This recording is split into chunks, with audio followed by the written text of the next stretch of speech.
Welcome back to Steve Robb Reviews. Today's review is going to be all about padlocks. I ordered 12 padlocks, key to like, because I'm tired of having all these different locks, all these different keys, so I decided to go with one box of 12, all keyed the same. So what I'm going to show you today is how I weatherproof my locks. I've been doing this for decades and decades and decades.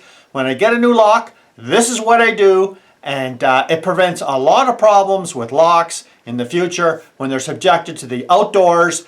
And well, the idea of doing this will save you in the long run a lot of frustration from having locks that just don't want to work, bind, or just can't unlock. So let's go over to the bench. Let's take a look. Well, let's just take a look at these locks I bought here. And of course, I just bought them off of Amazon. I'll put the price over here, and you can see how they're not very expensive. And this is all I need, is a lock like this. So here we go. I mean, it doesn't get no easier than this. And so what we're going to do is unlock one. And I'm going to tell you something. How many of you have ever gone to your lock, and these are laminated locks. They're galvanized, but they're not rust proof.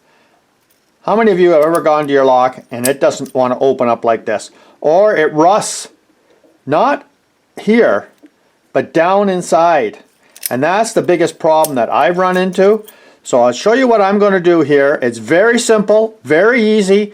It's using a little bit of penetrating fluid. Decide whatever kind you like. I like PB Blaster or WD-40. And I'll bring you back and I'll show you what I'm going to do to all these locks so that when you want to unlock them, well, they're not going to be all rusted tight inside. Okay, so there's the setup right there, and I'm going to show you how easy this is to do. And all I do is I put some tape on the bottom, just some regular painter's tape, to block off the keyhole. And then, it doesn't take a lot to fill these lock cylinders up. It doesn't take long at all. And all I do is I fill it up like this, I put it on the side, and I let that sit there for about an hour. So I'll bring you back when these are all done, and then I'll show you exactly the end process, because you don't want to be handling these when they're all greasy and everything. So I'll bring you back when that's done. Okay, so there we are right there. And you know, it takes a little bit of refilling again, because you can see there's nothing in the bottom of the tray there. Like, it's not leaking out through the keyholes.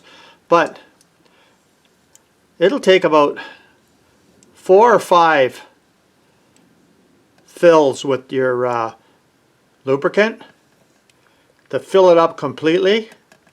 And then when she's filled right to the top, let it sit there for about an hour, and then you can see they're pretty full right now. And I'll bring you back when these are all complete. Well, let's just take a look.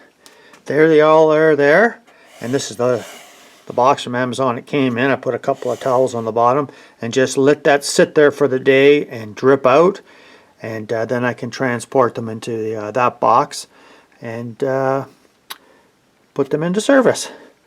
But there's all the different pieces of tape pulled off, and there's really not that much fluid in there by the time you're finished. So that was an easy enough process. What do you think? So this particular process is so easy, everybody can do it. And the locks that I have now that I'm replacing are about 20 years old, and you know, I've never had a problem with them. I've done the same treatment in the beginning when I buy the lock, and then maybe every year, every second year, I'll go around and just give them all a little spritz, and I have no problems. Now, the first thing you'll notice when your lock is starting to get rusty, well, when you turn the key, it doesn't pop up. Well, that pretty much tells you that your lock is on the way out, because once it starts rusting on the inside, guess what? There's no going back. And even if you do spray it after, you're going to have a hard time with it in the future still, because once it starts rusting, well, The parts are so fine in there that even the rust itself becomes very binding. So I find doing this makes a huge difference. Try it yourself and see the next time you buy a new lock the difference, because you know what? A lot of people don't get their locks to last over 20 years. Thanks for joining me here today. If you haven't seen this channel before, you're welcome to subscribe and see some interesting things you may not see somewhere else. Cheers.